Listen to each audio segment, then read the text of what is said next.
but is it really the best classification algorithm out there? Or are there better options that can do the job faster and more efficiently? Let's compare KNN to some of its biggest rivals and see how it stacks up. First, let's talk about decision trees.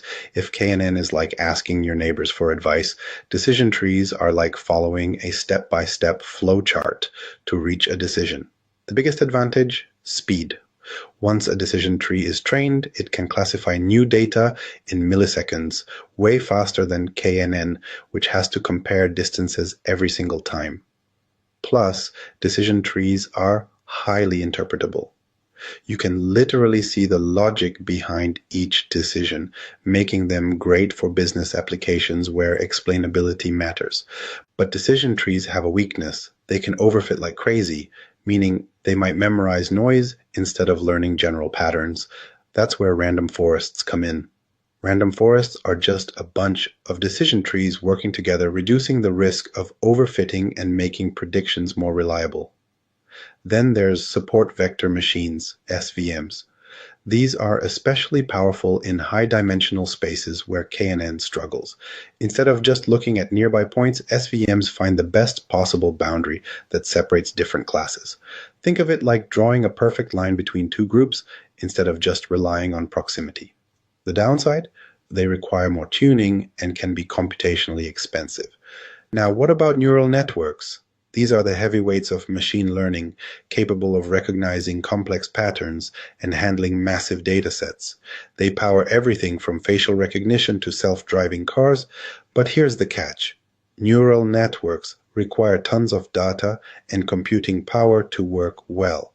If you just have a small dataset, KNN might actually outperform a neural network because it doesn't need extensive training. So where does that leave us? If you have a small data set and want something quick and easy, KNN is a fantastic choice. If you need speed and interpretability, go with decision trees or random forests.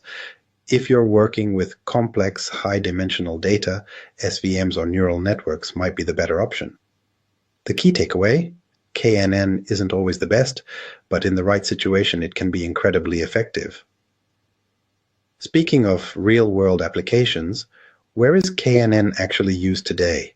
You'd be surprised. It's behind everything from Netflix recommendations to medical diagnoses, and that's exactly what we're looking at next. KNN might seem simple, but don't underestimate it. This algorithm is working behind the scenes in a lot of real-world applications. From recommending your next binge-worthy series to detecting fraud, KNN is quietly making decisions that impact your daily life. Let's look at some of the most common ways it's used. First up, recommendation systems. Ever wondered how Netflix suggests shows that you actually like, or how Spotify curates your Discover Weekly playlist? KNN is one of the algorithms working in the background, comparing your preferences to users with similar tastes. If 5 people who love the same movies as you also enjoyed a new show, KNN predicts you'll probably like it too. Then there's image recognition. KNN can classify images by comparing new pictures to a dataset of labeled ones. Let's say you upload a picture of a dog, KNN checks the pixel values against a database and finds the most similar images. If most of the closest matches are labeled dog, that's what it assigns to your image. This technique is widely used in facial recognition and object detection. Another big one, medical diagnosis. In healthcare, KNN is used to classify patients based on symptoms and medical history.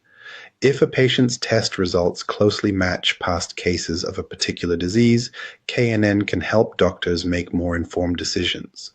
It's not replacing doctors, but it's giving them an extra tool to catch patterns they might have missed. KNN also plays a huge role in fraud detection. Banks and financial institutions use it to spot unusual transactions. If your spending behavior suddenly looks different from your past purchases or from people with similar patterns, KNN can flag it as suspicious. That's why you sometimes get those "Did you make this purchase?" alerts from your bank. And of course, anomaly detection goes beyond finance. KNN is used in cybersecurity to detect network intrusions, in manufacturing to spot defective products, and even in environmental science to identify unusual weather patterns. What makes KNN so useful in all these cases? It doesn't assume a fixed pattern, it adapts to new data naturally. Instead of trying to fit everything into a strict formula, it simply finds the most similar cases and makes a prediction. But while KNN can be powerful, how do we actually implement it in Python? How do we go from theory to real working code? All right, time to bring KNN to life. So far, we've talked about what it is and how it works, but how do we actually use it in a real-world scenario? The good news is that KNN is one of the easiest machine learning algorithms to implement, and setting it up is as simple as following a step-by-step process. First, we start with loading our dataset. Imagine we're working with customer data, trying to predict whether someone will buy a product based on their age and income. We separate the data into two parts, features like age and income, and labels which tell us whether the person actually made a purchase or not. Next comes data preprocessing. Now, this step is super important because KNN is extremely sensitive to the scale of features. If one value, like income, is in the thousands, while another, like age, is in the double digits, KNN might get confused. So we make sure everything is properly scaled so all the features are on the same playing field. Once the data is cleaned up, we split it into training and testing sets. This is where we take most of the data to teach the model how to classify new points, while keeping a small portion aside to check how well it performs on completely new data. Now comes the fun part, training the KNN model. We pick a starting value for k, say 5, and let the algorithm find the nearest neighbors for each new data point. KNN simply looks at the existing data, finds the closest points, and assigns a label based on the majority vote. No complex training phase, just pure pattern recognition. But the real question is, does it work? After making predictions, we compare them to the actual answers from our test set and calculate how accurate the model is. If it gets most predictions right, great. But if not, we go back and tweak things, maybe adjusting k, maybe trying a different distance metric, or even cleaning up the data more. And there it is, a fully functional KNN model that can classify new data points based on past patterns. But wait, how do we optimize KNN to get the best results? Because picking k randomly isn't exactly a scientific method. So let's figure out how to fine-tune KNN for peak performance. That's coming up next.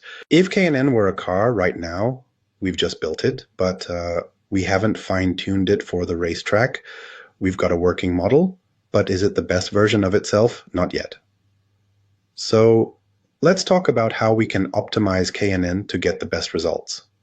The first thing we need to adjust, the value of k. Remember, k controls how many neighbors we check before making a decision.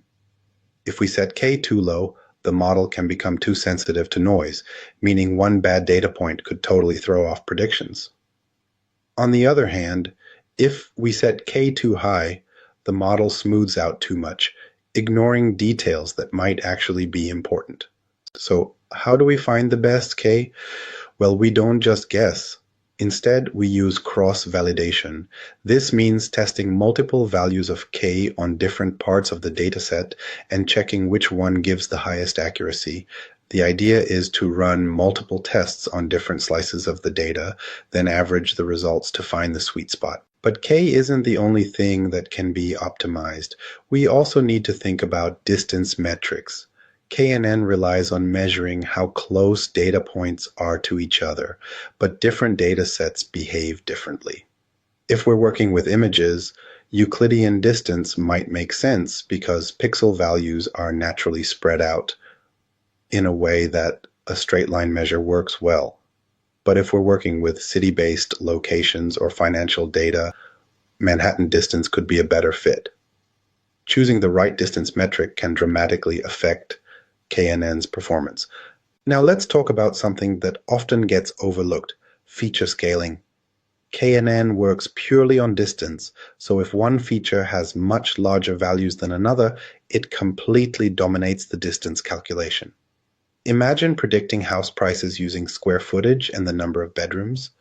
If square footage is in the thousands and bedrooms are in single digits, KNN might ignore the bedroom count entirely because its impact on distance is so much smaller. The fix?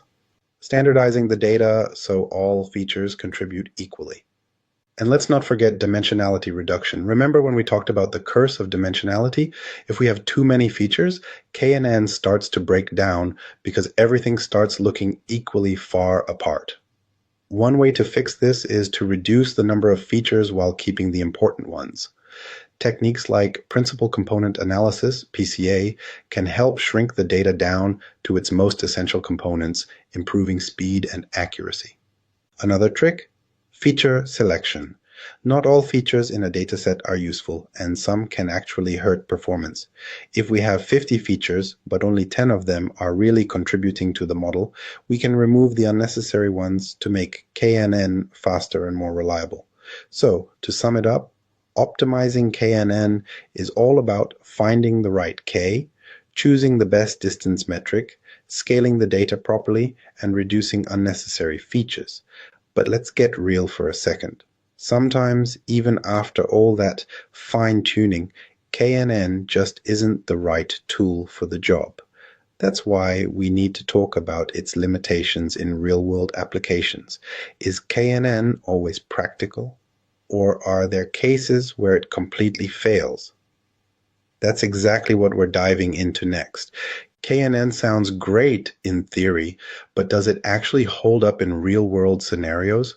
The best way to find out is by looking at a real case study where KNN was put to the test. Let's talk about something businesses care about a lot: customer churn. Imagine you run a telecommunications company. You've got thousands of customers, but some of them cancel their subscriptions and never come back. The problem? You don't know which ones are at risk of leaving until it's too late.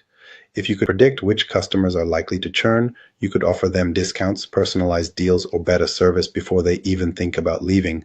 That's where KNN comes in. Step 1. Gather data. The company collects information about its customers: how long they've been subscribed, how often they call customer service, whether they've missed payments, their usage patterns, and even their contract type. Each of these factors could help predict churn. Step 2. Pre-process the data. KNN is sensitive to messy data, so we clean it up, handling missing values, converting categories like monthly contract or annual contract into numerical values, and scaling all the features so that one factor, like total bill amount, doesn't overshadow others. Step 3. Train the KNN model. We divide the data into two sets, one for training the model and one for testing its accuracy. Using different values of K, we check which one performs best at correctly identifying customers who are likely to leave. And the result? An 85% accuracy rate. That means the company can now predict which customers are about to churn before they actually do, giving them a chance to step in and offer a solution. Even better, they reduce churn by 15% just by acting on the predictions. So what does this tell us? KNN can be incredibly useful for problems like customer segmentation, where you're trying to group similar behaviors together, but it also shows us something else. KNN works well when the dataset is the right size and well prepared. If this company had millions of customers and thousands of features, KNN might not have been the best choice due to its computational cost. And that brings us to the big question: what's the future of KNN? Is it still relevant in modern machine learning, or is it slowly being replaced by faster, more efficient models? Let's wrap things up and talk about what's next. KNN is one of the simplest yet most powerful machine learning algorithms when used in the right situations. We've seen how it works, where it shines, and where it struggles. We've explored how to fine-tune it, optimize it, and even looked at a real-world case study where it helped a company reduce customer churn by 15%. But here's the real question: what's next for KNN?